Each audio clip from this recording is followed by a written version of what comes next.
You are listening to Transmissions from the Planet Zog, Milo and Teal, Book 1, Birds of a Feather, Chapter 11, The Village of Colours. Clutching the small packet of ground crystal in her hands, Teal walked towards the opening of the door, ready to mix her first ever crystal bowl. In her mind's eye, she could see the precise colour she wished to achieve in her first mix, a kind of green turquoise, translucent, extraordinary and fine and thin as she could make it, with her help, of course, her being the village expert in porcelain and glass, Fabi.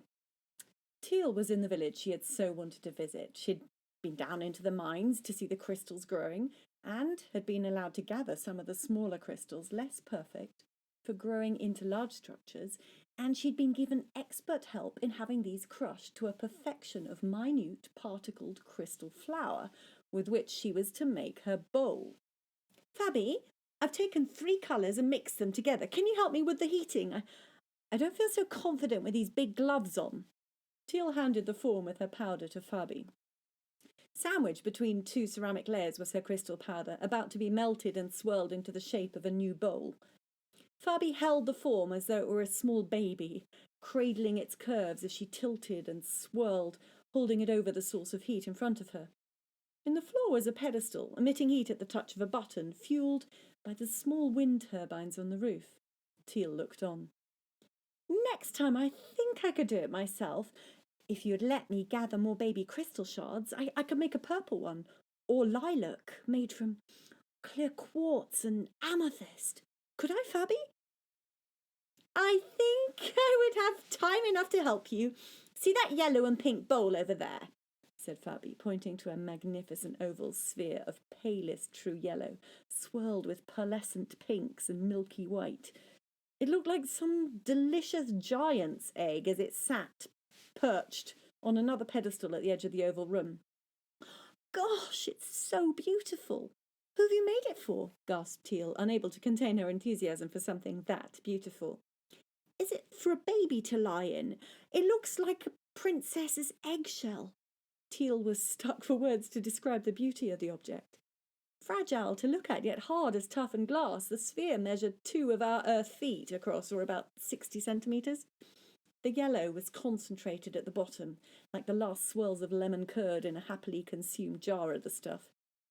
The outside was smooth, and had constantly been tended by Fabi as she pressed and polished to perfection the sides as they gradually cooled. "Princess would be hard to find here, as we're all of equal worth, of course, but this dish was indeed commissioned by the Jungle Village to celebrate the birth of 4 sets of twins this month. The children are all to be lain in it, one at a time, and fussed over and admired and presented to folk, animals, and the sky itself. They chose the yellow and pink because of the springtime flowers where these parents come from, although there are no seasons in the jungle here. You like it, huh?" "It is without doubt the best thing I've ever seen this week," said Teal, as ever full of her natural honesty. Smiling, Fabi continued. "Well, perhaps you could add a streak of this lemon yellow to your amethyst. I still have some citrine powder left over, and I was hoping to make tiny drinking cups for the babies. We could mix together and see what we both come up with. How does that sound?" "Better ever than I'd hoped, Fabi. I can imagine my next bowl will be gorgeous. Can we unwrap this one yet?" Teal was so excited at seeing the emerging bowl, and she gave a little squeal as Fabi removed the inner layer of the ceramic sandwich. "Oh, it's so perfect, Fabi. Let me take the back off. Oh, gosh. The light shines through, and yes, it's just my favourite colour." Teal took the little bowl in her hands, rotating it in the light streaming through the window. "It really is the colour of deep, clear water in our stream. I love it." "I think you'd better collect your amethysts now if you want to fuse a second bowl, Teal. You have to grind them first and then mix the flour with clear quartz. I've some of that left here." "I'll be back in a moment, Fabi. Thank you." And Teal grabbed the small basket she'd carried her first treasures in. Woven from birch bark in fine strips, not a single crumb of crystal could fall through the tightly meshed surface. Skipping down the steps of Fabi's treehouse, the way led down a spiral staircase heading deep into the planet. Soon Teal was 2 stories below the surface, rolling along a walkway of marble into the mines. About her, the walls curved upward from a flat floor. If you'd cut the profile of the wide tunnel she rolled through, it would have made the perfect Christmas pudding shape, but longer than it was high. The corridor stretched spread out before her with spiral staircases winding downwards at intervals on either side. Each staircase was colour marked to indicate the type of stone growing beneath it. I said rolling because that is what Teal was doing. At the entrance to the hallway, pairs of rolling shoes were positioned for anyone travelling deeper into the mines. A little like the cute sneakers with built-in roller wheels which children here occasionally wear. Well, these were shoes to place your feet into and roll down long stretches of corridor. You abandoned your pair when you arrived at your chosen colour staircase and descended once more down a further 2 stories into the mines proper, where the crystals were helped to grow. Teal stopped at the purple stair. A large sphere of the precious crystal topped the staircase newel post. "Hello?" she called downwards. "Is there someone down there? I want to collect some baby crystals." Removing her rollers, Teal stepped down the stairs, noting the glistening quartz speckling the wall to her right. These reflected the light from the source high above her in the corridor, and she was able to see, albeit in a sparkly manner, where to place her feet on the steps. Arriving at the bottom, all she could see was a purple glow. Huge crystals the length of her legs grew in clumps, and in front of these lay a basket piled high with small crystal pieces, which were exactly what she would need for her bowl. "I think I can just take some," Teal said, somewhat uncertainly. Sure enough, in answer to her doubt, a figure stepped out from behind one of the larger crystals and spoke. "Who is that, taking something from my pile?" "Oh," said Teal, and jumped, as any of us would when startled. Sorry, are these yours? I thought I could just use some for my bowl. I'm making a bowl," she added, as though this would be a perfectly adequate explanation of why she was removing crystals from a strange place. Now, ordinarily it would be fine to take from such a pile. Zog lives and works on the law of attraction, and if Teal had fully believed the rightness of her taking the stones, she would have slipped past this female character without either of them having noticed the other was there, but a small slither of doubt had tied her together with the overzealous protector of crystals. This lady was Margot, and Margot had a story unusual for Zog. She lived a life tied to the mines and crystals among the village of colour, but a life separated from her fellow Zoggians. She wanted to be alone after her husband had transitioned. That's what we call died. Somehow, she'd never been able to reach the feeling that she could contact him and feel his presence once more. She preferred to shut herself up with the crystals, tending to their growth. She'd become somewhat of a hoarder, believing the crystals to be her children.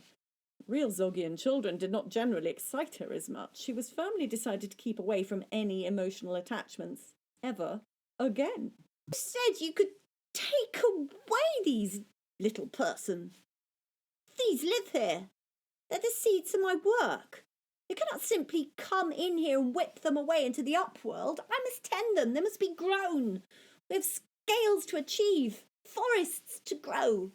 And she was about to continue into a complex description of the forests she was planting underground in the caverns which stretched away into the sparkling darkness.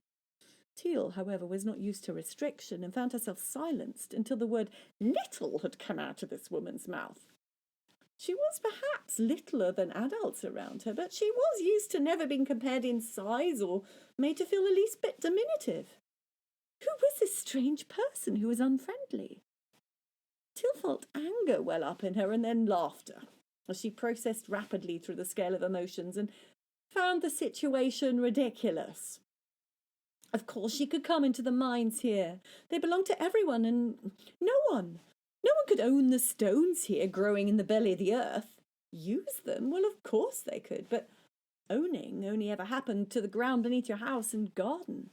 And of course no intelligent Zoggian would ever build a house over such great mineral resources. It's okay. I'm not going to hurt them," Teal reassured the woman. "I'm making a beautiful bowl to give to my mother, actually.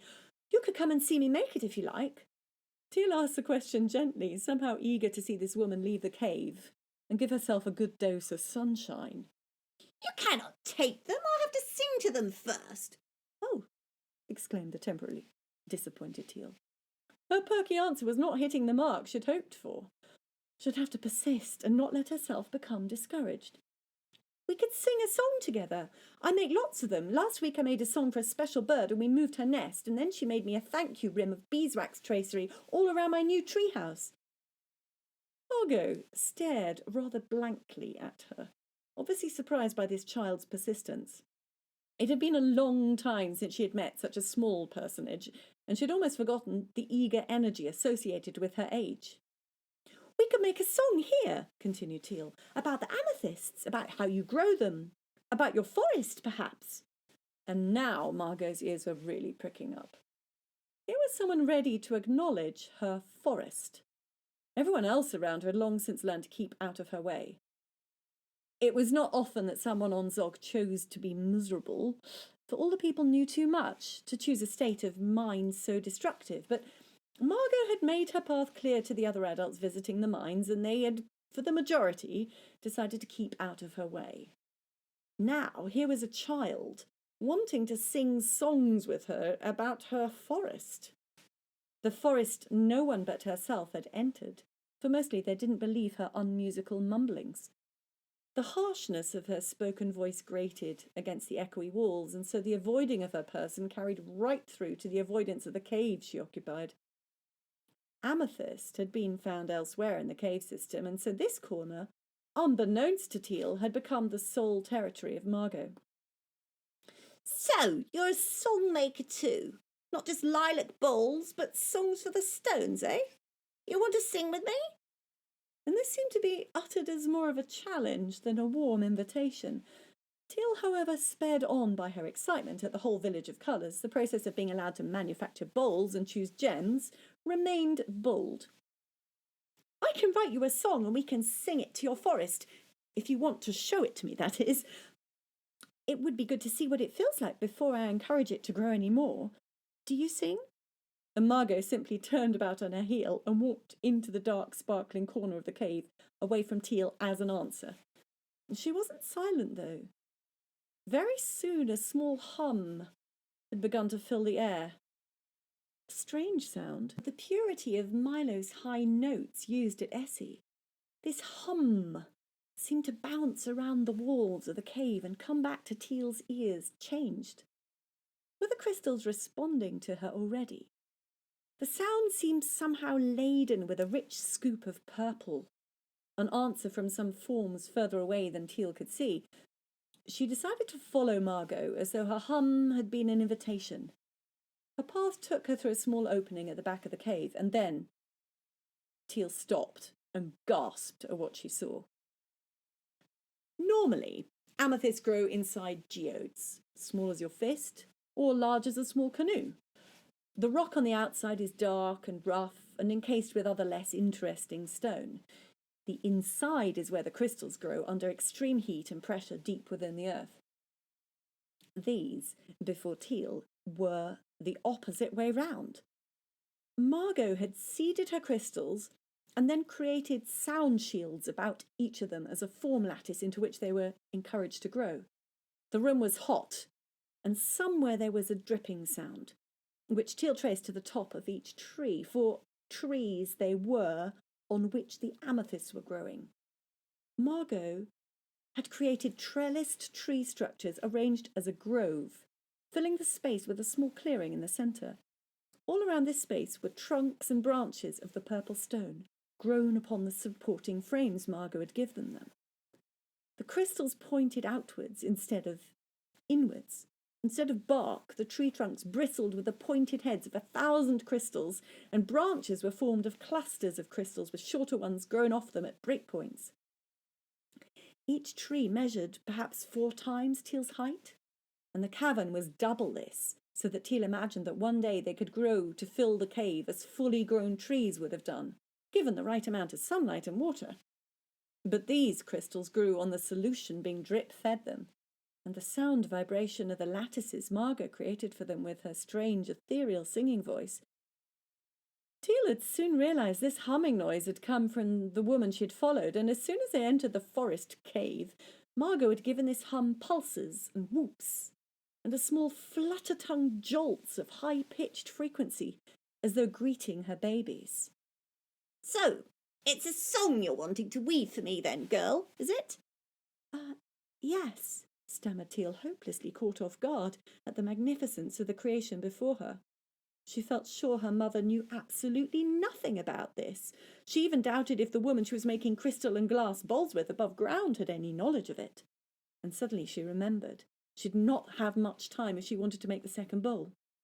She made an instant decision and sent through a message to Fabi with her pod. Please carry on without me and finish the blow and egg cups you need to make. Oh, finish the bowl and egg cake cups you need to make, Fabi. I need to be somewhere else urgently. I'd love to see you again and have another go on another day if this is possible. She pressed send and directed her attention to the strange wonder-working woman before her. Sit down, she was told, and unusually obeyed, as Margot went to stand in the centre of her tree circle. Now open your mind and sing the sound you can hear. And Teal knew the state to which Margot was referring. You might label it theta wavelength, or the kind of vibrational place you enter in your mind and body when your meditation takes you beyond the everyday muddle of thoughts and calms deep through your whole body. Teal sat and allowed the crystals to permeate her with their presence. She caught a sound stirring within her and opened her mouth to utter it. Ring! She sang.